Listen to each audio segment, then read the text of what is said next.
ओम श्री महागणाधिपति समेत भवानी माता समेत शंकर स्वामिने नमः। सभी मित्रों को नमस्कार। मैं आपका सनातन स्वामी। थोड़ी सी विराम के बाद दोबारा मैं और एक अच्छे विषय के साथ आपके सामने इस वीडियो में आ रहा हूँ। पहले वीडियो में सनातन धर्म के बारे में, विशेषताएं के बारे में, प्रत्येकता के बारे में बोलते वक्त मैंने बताया गया था कि आधुनिक चरित्रकारों ने जो भी बोला, समय सीमा कुछ इंसिडेंट्स को दिया है, उसको हम फाइनल करके मान नहीं कर सकते हैं, वो डिस्प्यूटेबल है करके। तो उसी संबंधित जो है मैं आज इस वीडियो में 2-3 एग्जाम्पल्स देने जा रहा हूँ। वो क्या है, सबसे पहले मैं आपको बताने जा रहा हूँ। सब हम जानते हैं कि इस धरती के ऊपर 7 महाद्वीप है, यानी continents. Asia, Europe, north America, south America, Africa, Australia, Antarctica. और ये भी हम हिस्ट्री में हमको बताया गया था कि अमेरिकन कॉन्टिनेंट्स को कोलंबस ने खोज किया है, क्योंकि कोलंबस और उनके जत्था जो है यूरोप से निकल के भारत देश को, पूर्वी देशों को समुद्र मार्ग खोजते वो लोग अटलांटिक महासमुद्र में पश्चिम दिशा के ओर निकल पड़ा। निकलते निकलते वो लोग जो है अमेरिकन कॉन्टिनेंट पर पहुंच गया, उसको अमेरिका का नाम दिया गया है। वो कब का बात है, 1492 से लेके 1506 के बीच में इनके समुद्रयान की पीरियड था। तो लगभग 500 साल पहले की बात थी। इसका मतलब ये है कि ये जो मेन कॉन्टिनेंट्स में जो एशिया, यूरोप, अफ्रीका वासियों का अमेरिका के बारे में पता चला जब कोलंबस ने अमेरिका को खोज किया। इसका मतलब है पहले हम सब लोगों को नहीं पता, यही ना। लाइकवाइज ऑस्ट्रेलिया और अंटार्कटिका, ये दोनों महाद्वीपों के बारे में भी ब्रिटिश नाविका दल के व्यक्तियों के द्वारा खोजा है। वो भी पिछले 250-200 साल के अंदर अंदर की बात थी। ओके, ये हमको सिखाया गया था। मैं अभी एक मंत्र, जो हमारे मंत्र है, उसके बारे में बताता हूँ जो इस बात की डिस्प्यूट करता है। जैसे कि कलश स्थापना मंत्र। कलश स्थापना आप सभी लोग जानते हैं कि जैसे विवाह है, गृह प्रवेश है, सत्यनारायण व्रत है, वो सभी के समय में कलश स्थापना होता है। यानी एक पात्र को अलंकृत करके उसमें हल्दी, चंदन वगैरह पानी डाल के, आम के पत्ते और नारियल इसके ऊपर रख के एक वस्त्र से लपेटते हैं, फिर देवी देवताओं का आवाहन करते हैं। वो मंत्र ये बोल रहा है कि कलशस्य मुखे विष्णु, कंठे रुद्र समाश्रितः, मूले तत्र स्थितो ब्रह्मा, मध्ये मातृगणा स्मृताः, कुक्षौत सागरा सर्वे सप्तद्वीपा वसुंधरा करके। मतलब इसमें आवाहन त्रिमूर्ति, त्रिमाताओं का आवाहन कर रहा हूँ। कलश जो है ब्रह्मांड का चिन्ह है। कुक्षी यानी पेट में सागरों से भरा हुआ, 7 द्वीपों यानी महाद्वीपों से, भूखंडों से भरा हुआ धरती को, भूमि को मैं आवाहन कर रहा हूँ इस कलश में, भूमाता को करके ये मंत्र बोल रहा है। वसुंधरा, इला, पृथ्वी, मही, धात्री, ये सारी जो है भूमि के पर्याय पद हैं। मतलब 7 द्वीप यानी 7 महाद्वीप या भूखंडों से, सागरों से भरा हुआ भूमि को मैं आवाहन कर रहा हूँ करके इस मंत्र में है। उसमें 8 द्वीप हैं, 18 द्वीप हैं, कुछ नहीं बोला, 7 बोला। क्यों? मान लीजिए इस मंत्र जो है पिछले अगर 150-200 साल की बात होता तो हम जानते हैं कि ये मंत्रकर्ता को हिस्ट्री में पता चल गया इस धरती के ऊपर 7 भूखंड हैं करके। लेकिन ये मंत्र कब का है? मेरे अंदाज से इवन रामचंद्र जी और सीता का विवाह का समय में भी कलश स्थापन हुआ हो तो यही मंत्र पड़ा होगा। तो इस मंत्रकर्ता को, हजारों साल पूर्व मंत्रकर्ता को इस धरती पर 7 महाद्वीप भूखंड है करके कैसा पता चला? ये एक है ना सोचने लायक विषय है। मैं और 2 दूसरे मंत्रों के बारे में मैं बताता हूँ। पूर्व काल में एक पंडित दूसरे पंडित से मिलते वक्त, या एक पंडित जो है अपने गुरु से मिलते वक्त, या एक लर्नड आदमी कोई पीठाधीश जैसी, बदरी पीठाधीश, द्वारका पीठाधीश जैसी महान गुरुओं से मिलते वक्त अपनी आप को जो है अपनी गोत्र और नाम से अभिवादन करते थे।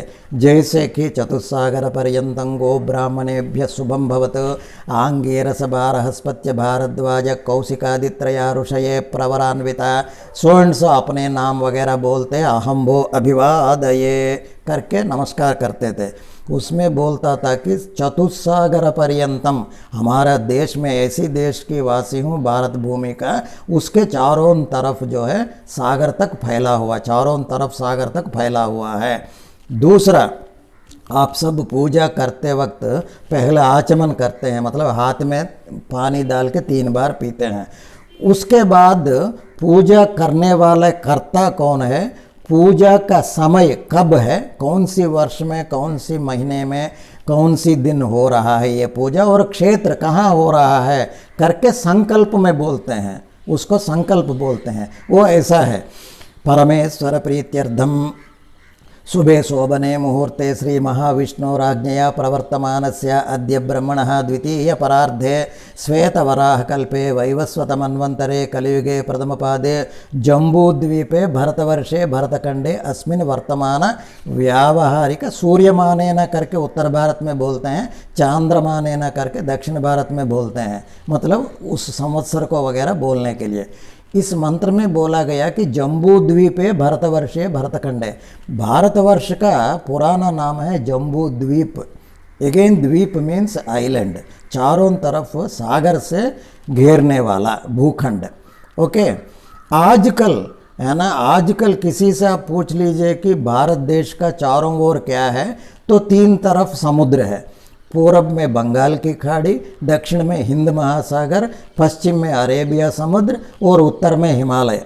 लेकिन इस मंत्र में हमारे मंत्रकर्ताओं ने जम्बू द्वीप क्यों बोला, चतुस्सागर पर्यंतं करके उसमें इंट्रोडक्शन में क्यों बोल रहे हैं, इसका हम बताएंगे। प्रेजेंट साइंटिस्ट के अनुसार करोड़ों वर्ष पूर्व ये धरती के ऊपर भूखंड जो है एक ही जगह था, सारी पैंजिया पीरियड करके करोड़ों वर्ष पूर्व। उसके बाद टुकड़े होते हुए गोंडवाना पीरियड तक आने से ये भूखंड जैसे गर्म दूध के ऊपर मलाई के टुकड़े है ना, थोड़ा थोड़ा चलता रहता है, वैसे घिसकने लगे हैं भूखंड। घिसकते घिसकते लाखों वर्ष के पूर्व भारत देश एक आइलैंड था, है ना। इस आइलैंड भी घिसकते घिसकते क्या हुआ, रशियन मेन भूभाग मतलब एशियन भूखंड से ये भारत भूखंड आके टकराया। टकराने से जैसी 2 पेपर्स हम लोग ऐसे टकराते हैं टेबल के ऊपर, तो दोनों पेपर्स के कोने जो है ऐसे उठ जाते हैं ऊपर। उसी तरह जब ये दोनों भूखंड जो है पानी के ऊपर तैरता हुआ टकराया, तो दोनों के जो है कोने ऐसे ऊपर उठ गए। वही हिमालय पर्वत है उत्तर में। ये कब हुआ, हिमालय पर्वत का एज जो है 22 से लेके 25 लाख वर्ष का आयु है। इसका मतलब है 25 लाख वर्ष पूर्व वहाँ हिमालय पर्वत नहीं थे, वहाँ भी टेथिस करके एक समुंदर था। इसीलिए पेलियंटोलॉजिस्ट यानी पुरानी जीवों को खोजने वाले शास्त्रज्ञ को, साइंटिस्ट को हिमालय पर्वत में जो है भूचरों का अवशेष नहीं मिला, समुद्र जीवों का अवशेष मिला है। आप समझ गए ना। तो इससे मतलब ये है कि आधुनिक साइंस के अनुसार भारतवर्ष को भी नॉर्थ के तरफ, चौथे के तरफ भी समुद्र था, उसका नाम टेथिस है। ओके, अच्छा, वहीं आधुनिक चरित्रकार या साइंटिस्ट बोलते हैं, ध्यान से सुनिए, जैसी 4 टांगों पर चलने वाले ओरांगुटन, चिंपांजी, ये सब उठ खड़े होकर है ना, 2 मतलब ऐसे स्ट्रेट खड़े होते हुए होमो एरेक्टस यानी होमो सैपियंस करके मानव में ट्रांसफॉर्म होने से आज तक लगभग 1.5 लाख वर्ष हुआ है।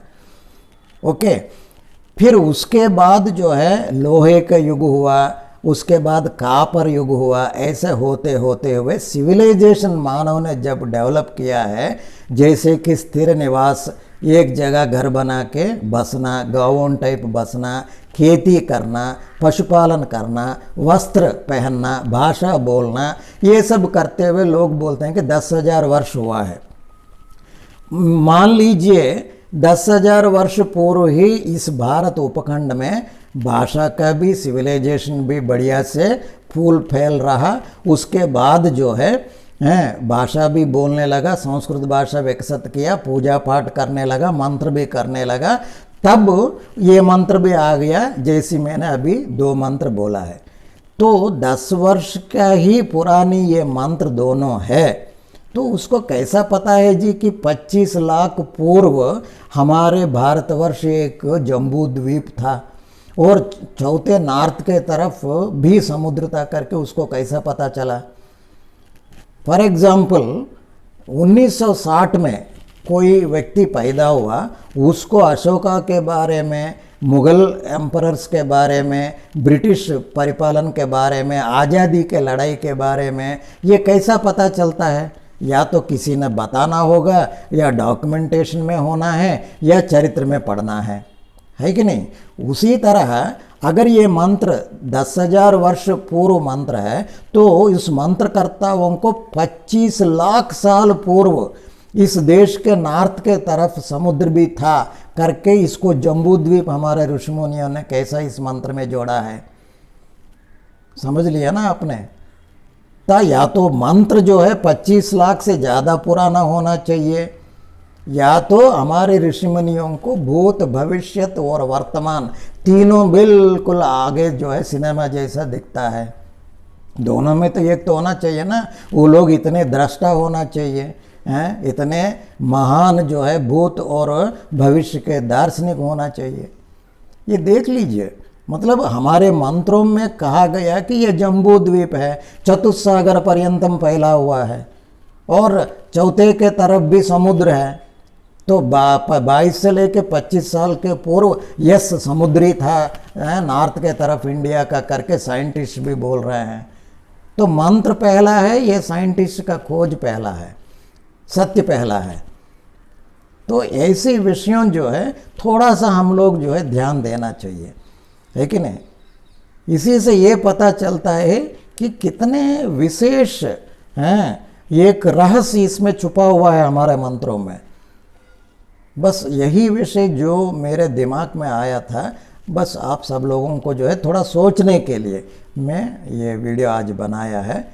मैं आशा करता हूँ इस पर ज़रूर आप सोचेंगे। कोई आपका कहना है तो कमेंट सेक्शन में ज़रूर बताइएगा।